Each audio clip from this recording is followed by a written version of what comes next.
साधारण ब्याज। तो साधारण ब्याज में क्या है? सबसे पहले इसमें जो टर्म्स है उसे ही आइडेंटिफाई करना सबसे महत्वपूर्ण होता है। जैसे इसमें क्या टर्म होंगे, तो टर्म को शॉर्ट में हम बताते हैं आपको। PRTIA।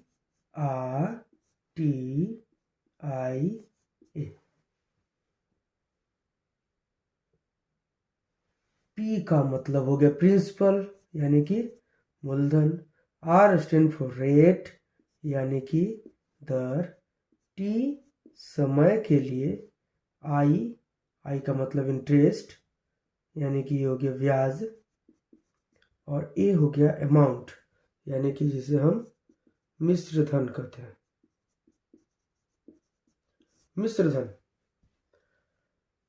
तो मूलधन क्या है, दर क्या है, समय क्या है, ब्याज क्या है, ये सभी को देख लेते हैं। तो ये मूलधन ये आपका प्रिंसिपल। तो मूलधन का मतलब क्या होता है? मूलधन का मतलब होता है जो मूल रूप से है। अब मूल रूप से जैसे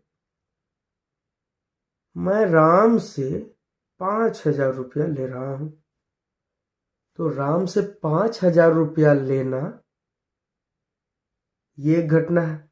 इस घटना में जो मैंने रुपए लिए उसका वैल्यू क्या है, उसका एग्जैक्ट मूल्य क्या है।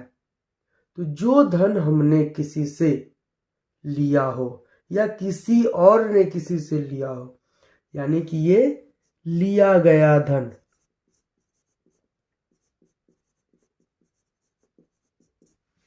तो जो भी रकम हमने किसी से लिया वो होता है मूलधन। तो मिश्रधन क्या होता है? मिश्रधन ऐसा नाम से ही पता चल रहा कि मिक्स है जो धन में, मिक्स, मिश्र और धन, यानी कि ऐसा कोई धन जिसमें कुछ मिला हुआ है। तो मिला हुआ है इसका मतलब यह है कि ऐसा कोई मूलधन और उसमें इंटरेस्ट दोनों जुड़ा हुआ है। तो ये ऐसा जो धन होता है ये होता है मिश्र धन।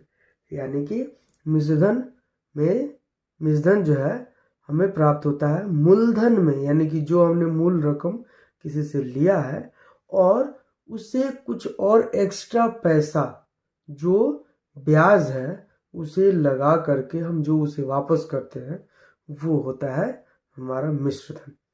तो इस तरीके से अमाउंट जो होता है, मिश्रधन जो होता है वो बराबर होता है प्रिंसिपल प्लस ब्याज के। तो ये हो गया, इसका मतलब ये हो गया कि ये हो गया कुल धन या लौटाया जाने वाला राशि।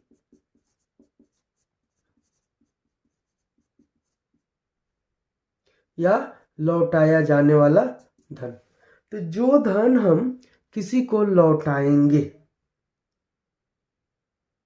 यानी कि फाइनली कुछ किसी का पैसा हम लिए, लेकर के कुछ समय तक के लिए अपने पास रख लिए, और रखने के बाद जैसे किसी का पैसा हम लेते हैं, लेकर के हम कुछ दिन रखें, तो रखने के किराए के रूप में हम किसी का धन को यूज कर रहे हैं, तो उसके लिए उसके एवज में, उसके बदले में जो कुछ एक्स्ट्रा पैसा जो उसके पैसे के किराए के रूप में हम जो उसे वापस करेंगे, वो धन और उसका जो मूल धन है वो, उन दोनों को जब हम वापस करते हैं तो वो जो धन होता है जो सामने वाले को वापस मिलता है वो मिश्र धन कहलाता है। अब ब्याज का मतलब जो किराया हम किसी को किसी के धन के प्रयोग के बदले में जो हम देते हैं। जैसे मान लीजिए कि राम मोहन से 5,000 रुपया उधार लिया, तो राम मोहन से लिया, कितना लिया? तो 5,000। राम जो है लिया किससे? मोहन से, यानी कि मोहन इसको 5,000 रुपया ये वाला ये दे दिया, यानी कि मोहन जो है अपना 5,000 रुपया राम को दे दिया। तो इसका मतलब ये है कि जब ये इसको कुछ दे रहा तो 5,000 रुपया लेकर के कुछ ना कुछ काम करेगा या कुछ भी करे। अब लेने के बाद तो ये उसका मालिक हो गया। तो अगर ये व्यक्ति ये जो व्यक्ति है ये इस धन को लेता है, तो लेने के वजह से जो भी कुछ राशि ये इसे वापस करेगा किराए के रूप में, जो इसका मूलधन है उसके अलावे, ये जो मूलधन है उसके अलावे जो कोई किराया के रूप में उसके धन को यूज करने के कारण जो इससे धन वो देगा, कौन? राम।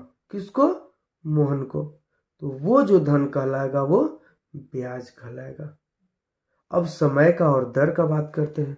कोई भी ऐसा वैल्यू जिसमें प्रतिशत का साइन लगा हो, या इसको अगर रिटन मैनर में अगर हो लिखा हुआ तो यहाँ पे होगा के दर से, जैसे 5% के दर से।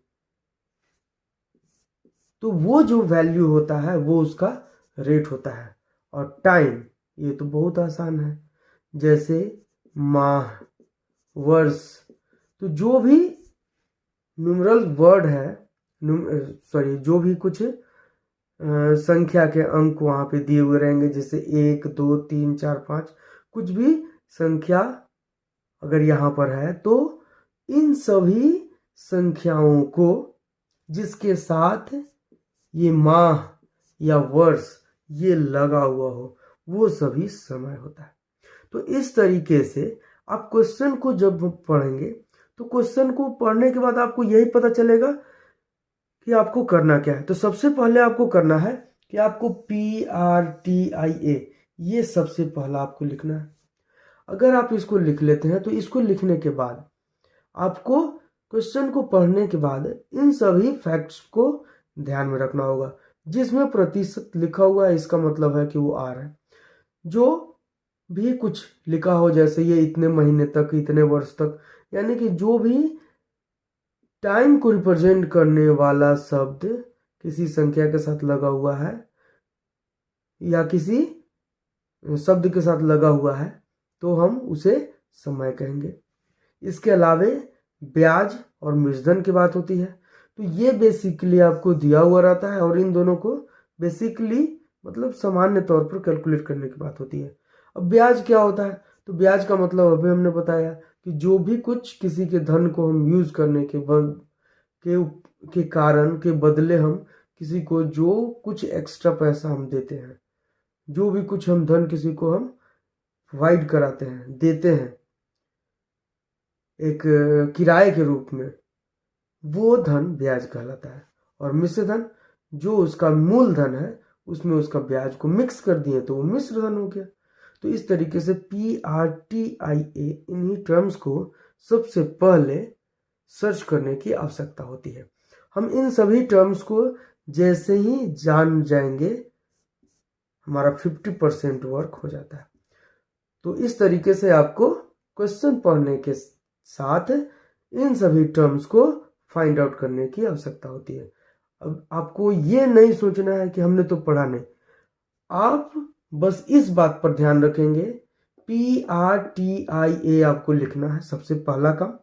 उसके बाद क्वेश्चन को पढ़ने के बाद इन सभी टर्म्स को, जैसा कि हमने समझाया, उन सभी टर्म्स को ध्यान में रखते हुए इन सभी को क्लासिफाई करेंगे।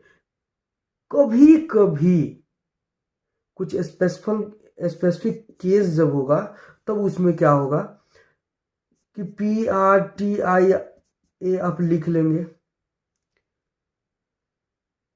PRTI और A, ये टर्म को जब आप लिख लेंगे तो लिखने के बाद आपको क्या होगा, जब आप देखेंगे तो कभी हो सकता है कि प्रिंसिपल तो कुछ दिया हुआ है, तो साधारण ब्याज का फॉर्मूला देखेंगे। साधारण ब्याज का फॉर्मूला में क्या है, ये है I यानी कि इंटरेस्ट बराबर PRT/100। I is equal to PRT/100 short में आप इसको ध्यान में रख सकते हैं, या आप हिंदी वाला आप याद रखेंगे तो आपका होगा ब्याज बराबर मूलधन गुने समय गुने दर और बटा में सब, या मूलधन गुने दर गुने समय, जो भी आप लिखिए। तो इस तरीके से ब्याज का ये फॉर्मूला होगा और यही फॉर्मूला आपका यूज होगा सभी जगह। इसके अलावा अगर अमाउंट का बात होगा तब वहाँ पे आपको, जैसे मान लीजिए कि कभी आपको बोल दिया कि इतना अमाउंट है जिसमें इसका ब्याज इतना है, तो वैसे भी हम जानते हैं कि a is equal to P plus I. तो अगर कोई क्वेश्चन ऐसा दिया हो जिसमें बोला है कि कोई मूल धन जो है मूल रूप से इतना था और कुछ समय के बाद इतना हो जाता है, तो जितना था जो, यानी इसका मतलब इनिशियल टाइम में ये इतना था और कुछ समय के बाद ये इतना हो जाता है, तो हो जाने वाला जो वैल्यू होता है वो अमाउंट होता है, यानी कि मिश्रण होता है। और इस तरीके से हम ब्याज को कैलकुलेट कर सकते हैं। इन सभी टर्म को हम इस ओर से उस ओर, जैसे मान लीजिए कि अगर हमें टी काउंट करना है तो टी इज इक्वल टू हो जाएगा I into 100 by P into R, और अगर हमें आर काउंट करना हो तो I into 100 by P into T. तो इस तरीके से हम यहाँ पर देखेंगे कि ये p into R into T एक साथ गुना में होता है, ये i इंटू 100 एक साथ में गुना में होता है। तो हमें जिसको काउंट करना है, जिसका वैल्यू हमें फाइंड आउट करना है, उस टर्म को यहाँ पे छोड़ देंगे और बाकी को दूसरी तरफ भेज देंगे। तो t is equal to I into 100 by P into R and r is equal to I into 100 by P into T. अब यहाँ पे और भी कुछ कंडीशन हो सकता है, जैसे यहाँ पर r और t दिया हो, p का वैल्यू आपको निकालना हो, तो आप p भी उसी तरीके से p is equal to I into 100 by R T, इस तरीके से हम कैलकुलेट कर लेंगे। तो ये है हमारा वो पैटर्न, ये है हमारा वो फॉर्मूला जिसकी सहायता से हम इस टाइप के क्वेश्चंस को डील करते हैं। तो इस तरह का क्वेश्चन को हम पहले देख लेते हैं। तो चलिए इसको देखते हैं। इस क्वेश्चन में क्या है, इसमें 2800 रुपये मूलधन की बात है, उसके बाद 6%, तो जिस भी संख्या के साथ प्रतिशत हो, यानी कि वो रेट है, रेट दर है, आर है वो, साथ ही साथ यहाँ पे 5 वर्ष लिखा है, यानी कि 5 ईयर। अब यहाँ पर क्वेश्चन में जो पूछेगा इंटरेस्ट निकालने के लिए और अमाउंट निकालने के लिए, तो इस तरह का क्वेश्चन में दोनों आपसे पूछा जा सकता है। तो चलिए कैसे काउंट करते हैं। अगर केवल ब्याज का बात करेगा, साधारण ब्याज का, तो I is equal to P into R into T by 100 होता है। तो पी का वैल्यू है 2800, आर है 6% यानी कि 6, और टी का मतलब है 5। तो यहाँ पे हमने लिखा 00, कट गया, 6 5 31, तो 28 गुना 30, 28 थी 84, 840, ये इसका वैल्यू हो जाएगा। यानी कि जो इसने 2800 रुपये का रकम किसी से लिया है 6% के दर पर 5 वर्षों के लिए, तो 5 वर्षों की समाप्ति के पश्चात उसे ब्याज के रूप में 840 रुपये प्राप्त होंगे। साथ ही साथ अगर हम मिश्रधन की बात करें, टोटल अमाउंट का अगर हम बात करें, तो 2800 में हमें 840 को ऐड कर देना चाहिए और इस तरीके से हमें 3640 रुपये प्राप्त होंगे। और ये जो वैल्यू होगा वो अमाउंट, यानी कि उसका मिश्र धन कहलाएगा। तो चलिए इस तरीके से सबसे पहला काम आपको PRTIA, या आप प्रीता भी याद कर सकते हैं, PRITA, तो जैसे भी आप रिमेम्बर कर सकते हैं, रख सकते हैं माइंड में, वैसे आप इसको लिखेंगे। लेकिन इस बात का तो है कि यहाँ पे 2 और 3 कितने, टोटल 5 टर्म ही है। तो साधारण ब्याज का बेसिक क्वेश्चन को डील करने का ये सबसे बेहतर तरीका है। इसमें आपको जिस चीज़ को काउंट करने की बात कही जाएगी आप उसे काउंट कर सकते हैं। चलिए देखते हैं।